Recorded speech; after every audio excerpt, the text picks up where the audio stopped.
Shalom, mari kita akan mulai acara ibadah kita saat pagi hari ini. Kita mau angkat satu pujian bahwa Tuhanlah satu-satunya tempat kita untuk terus bersandar daripada Dia. Situasi yang saat ini memperbolehkan kita untuk bersama-sama beribadah, dan kita senantiasa terus mendekatkan hati kita, mendekatkan diri kita untuk senantiasa mengucap bersyukur buat setiap apapun yang Tuhan sudah berikan buat kita saat ini. Sebab kasih-Nya sungguh luar biasa di dalam hidup kita. Haleluya.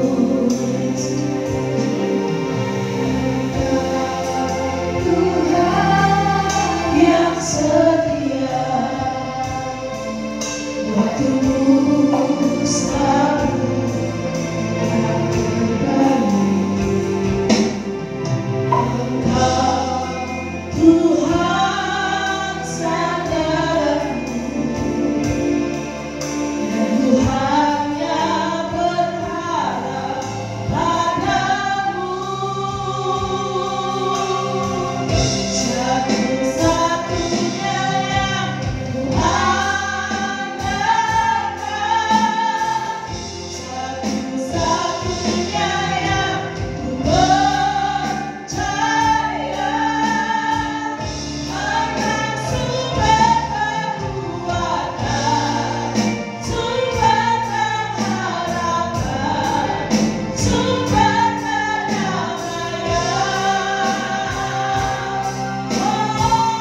semuanya, bahwa kami sudah dimerdekakan dengan darah-Mu yang sangat luar biasa, yang sudah memerdekakan kami.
Sebab yang membantu kita. Haleluya.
Luar biasa dalam hidup kita. Berkat-berkatnya Tuhan limpahkan buat kita. Amin.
Tiba waktunya kita mau dengar firman Tuhan pada saat pagi hari ini. Kita siapkan hati kita. Karena Allah sungguh luar biasa dalam hidup kita. Dia limpahkan kemurahannya, Dia limpahkan kasihnya, Dia limpahkan anugerahnya, sehingga hari ini kita memperoleh kemenangan yang luar biasa. Dia membuktikan Dia bangkit, Dia hidup. Dia sudah memerdekakan, mengangkat kita semua karena bukti kemurahannya dalam hidup kita. Haleluya Yesus, haleluya Yesus. Yesus.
Shalom.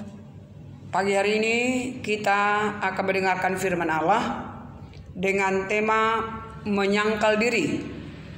Dari tema untuk bulan April adalah tugas murid Kristus yang sejati. Nah, kita bahas pada saat ini firman Allah tentang menyangkal diri. Kita membaca di dalam Lukas pasal yang ke-9 ayat 23. Katanya kepada mereka semua, setiap orang yang mau mengikut aku, ia harus menyangkal dirinya, memikul salibnya setiap hari dan mengikut aku. Ini firman Allah yang pada pagi hari ini kita renungkan, supaya kita menjadi orang-orang percaya amat perlu tahu menjadi murid Kristus harus menyangkal diri.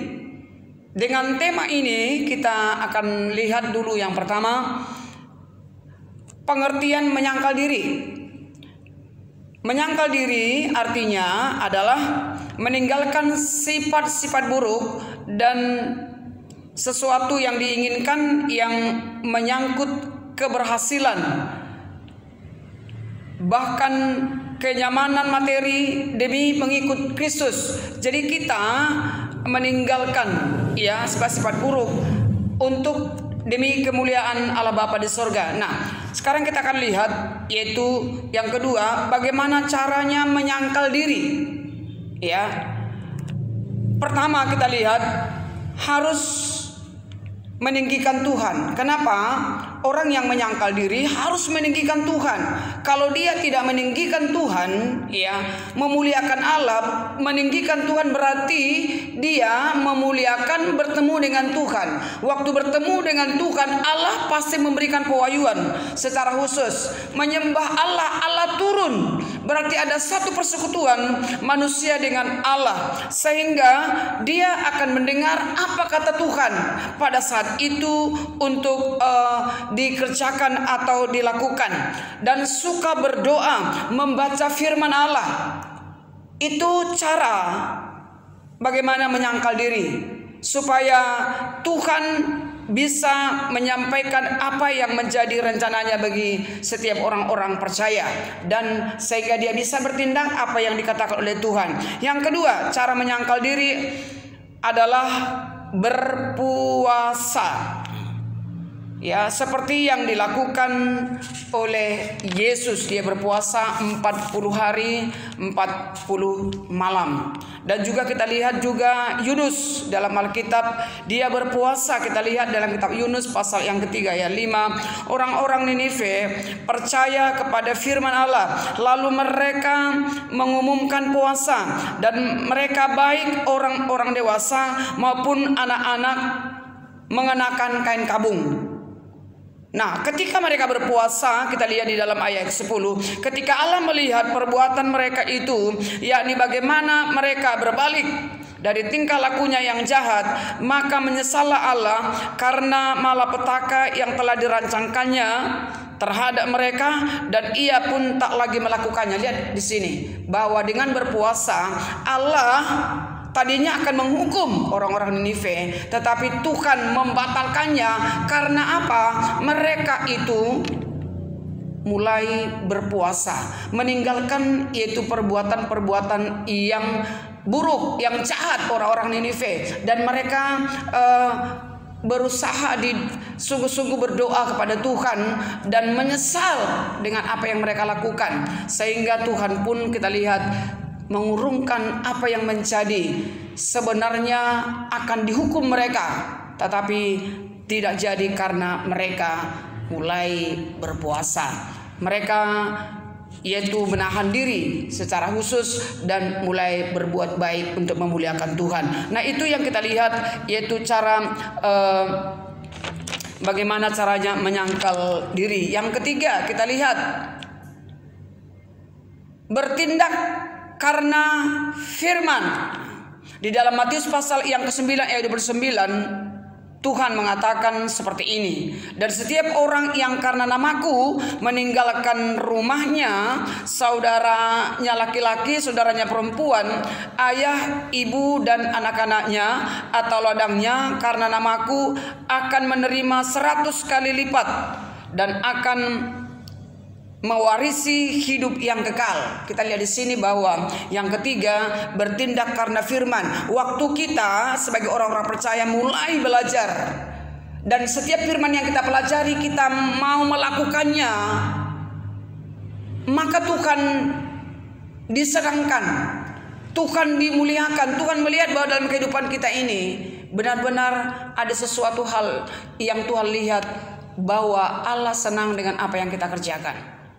Sehingga kita lihat pada saat ini, waktu kita bertindak dengan firman Allah, saya percaya semua hal-hal yang tidak berkenan kita mau belajar meninggalkannya karena firman. Kita melakukan apa yang dikehendaki Allah karena firman. Saya berpikir semuanya kita akan ditolong oleh Tuhan, disertai bahkan diselamatkan dari ancaman yang sedang terjadi pada saat-saat ini, termasuk yaitu penyakit virus corona. Kita harus bertindak karena firman. Kita tetap yakin firman Allah itu ya dan amin. Dia Immanuel, Dia Tuhan, Dia menyertai kita sampai selama-lamanya.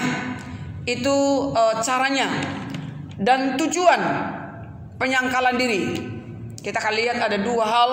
Yang pertama, waktu kita belajar menyangkal diri, ya, kita masuk kepada melakukan kehendak Allah. Tujuannya adalah untuk melakukan kehendak Allah. Yesus berkata di dalam Matius 26 ayat 41 dan 42, dan terutama kita lihat di dalam ayat 42, lalu ia pergi untuk kedua kalinya dan berdoa katanya, ya Bapakku, jikalau cawan ini tidak mungkin lalu kecuali apabila aku meminumnya, jadilah kehendakmu. Kita lihat Yesus, kita perhatikan di dalam kehidupannya, waktu cawan itu dia lihat, dan cawan itu tidak gampang, tetapi dia harus meminum. Artinya dia harus mati, karena harus dengan kematian untuk menebus umat manusia dari dosa. Sehingga dia sendiri, kita perhatikan, mau melakukan dan mati di kayu salib, menderita, disiksa, yang baru saja kita merayakannya pada Jumat Agung, dan pada akhirnya dia mati di kayu salib. Dia berkata, Eloi Eloi lama sabachthani, Bapa, ke dalam tanganmu kuserahkan nyawaku. Itu dikatakan, kuserahkan hidupku. Lalu dia wafat. Dan setelah itu dia diturunkan dari kayu salib dan akhirnya dimakamkan atau dikubur. Dan kita lihat pada hari yang ketiga dia bangkit. Ternyata saudaraku dikasih Tuhan, semua Yesus lakukan adalah karena hanya melakukan kehendak Bapa. Kita juga sebagai orang percaya, kita setelah kita mengambil keputusan mengikut Yesus, kita hanya mau melakukan kehendak Bapa, tidak lebih daripada itu. Kehendak Bapa itu apa dalam kehidupan kita? Kita mau memuliakan Allah, kita melakukan apa yang Dia mau. Berarti setiap hari waktu kita dekat dengan Dia, kita berdoa, kita memiliki hubungan intim dengan Tuhan, pasti Dia bicara, Dia memberikan pewahyuan khusus, lalu kita bertindak melakukannya, dan Tuhan disenangkan, Tuhan ditinggikan dengan kehidupan kita. Sehingga di dalam menjalani kehidupan ini tidak takut, karena Yesus bersama-sama dengan kita sampai selama-lamanya. Yang kedua kita lihat, tujuan untuk penyangkalan diri ini adalah untuk menerima warisan sorga. Apa itu warisan sorga? Tadi kita lihat bahwa setiap orang karena nama Tuhan meninggalkan rumah saudaranya laki-laki, saudaranya perempuan. Dikatakan tadi bahkan ibu, anak-anak atau ladangnya. Karena namaku, di satu perkataan, karena namaku akan menerima 100 kali lipat dan akan mewarisi hidup yang kekal. Jadi kehidupan yang kekal, kehendak Allah bagi kita sebagai orang-orang percaya, supaya kita bersama-sama dengan Dia selama-lamanya dan masuk kepada kehidupan yang kekal pada saat Tuhan datang kali yang kedua. Hari ini kita merayakan kebangkitan Yesus. Yesus mati, lalu Dia dikuburkan dan Dia bangkit pada hari yang ketiga. Para perempuan pergi ke kubur, melihat bahwa Yesus sudah tidak ada di kuburan, tapi mereka percaya apa yang dikatakan oleh Tuhan pada hari yang ketiga bangkit. Dan ternyata saudara, para wanita Maria dan yang lainnya pergi hendak untuk menyaki, mengurapi, membawa minyak ke sana pagi-pagi. Benar, dan mereka sudah lihat kubur kosong karena Yesus sudah bangkit. Oleh karena tindakan mereka datang ke kuburan untuk melihat, itu bicara tentang ingin berjumpa dengan Yesus. Saudara tahu, pada waktu mereka sampai di sana dan kubur kosong, tapi Yesus dibangkitkan. Yesus sudah bangkit dan Yesus pada akhirnya berbicara kepada para wanita itu. Apa dikatakan oleh Yesus kepada mereka, saudaraku dikasihi Tuhan? Di dalam kubur itu kita perhatikan, tiba-tiba Yesus berbicara kepada mereka. Apa dikatakan oleh Yesus kepada mereka? Ia tidak ada di sini, ia telah bangkit. Ingatlah apa yang dikatakannya kepada kamu ketika ia masih di Galilea, yaitu bahwa anak manusia harus serahkan ke tangan orang-orang berdosa dan disalibkan dan akan bangkit pada hari yang ketiga. Maka teringatlah mereka akan perkataan Yesus itu, dan setelah mereka kembali dari kubur dan menceritakan semuanya itu kepada ke-11 murid dan kepada semua saudara yang lain.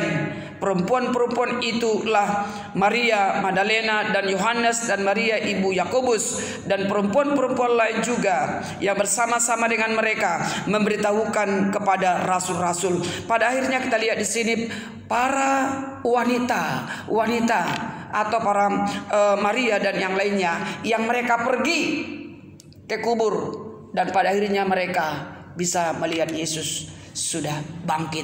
Mereka menceritakan kepada murid-muridnya, pada akhirnya mereka lari pergi ke kuburan, melihat Yesus sudah tidak ada dan Yesus sudah bangkit.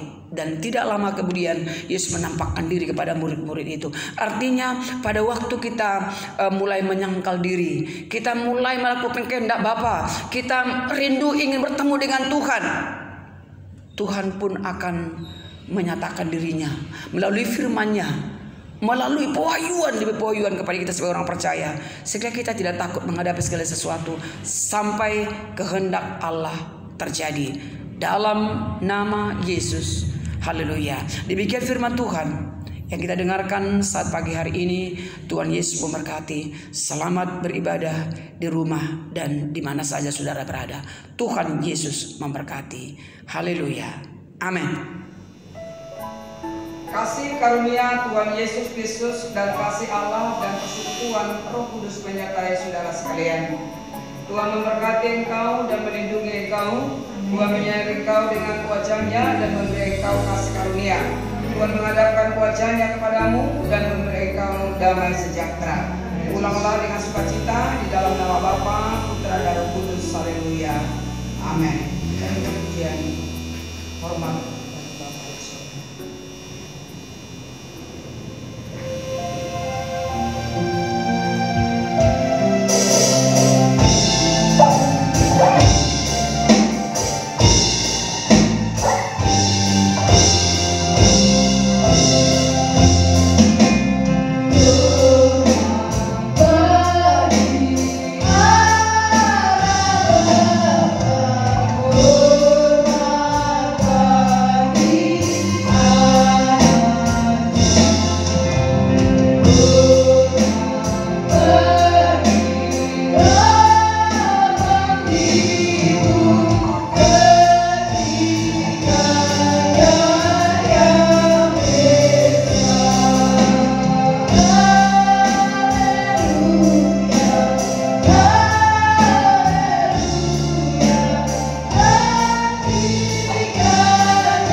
Sidang jemaat yang dikasihi Tuhan, kita bersukacita, kita datang bersyukur kepada Tuhan. Selamat berada di rumah, selamat merayakan Paskah kebangkitan Yesus. Tuhan Yesus menyertai saudara sekalian. Tidak usah takut menghadapi segala sesuatu. Tuhan beserta dengan kita. Haleluya.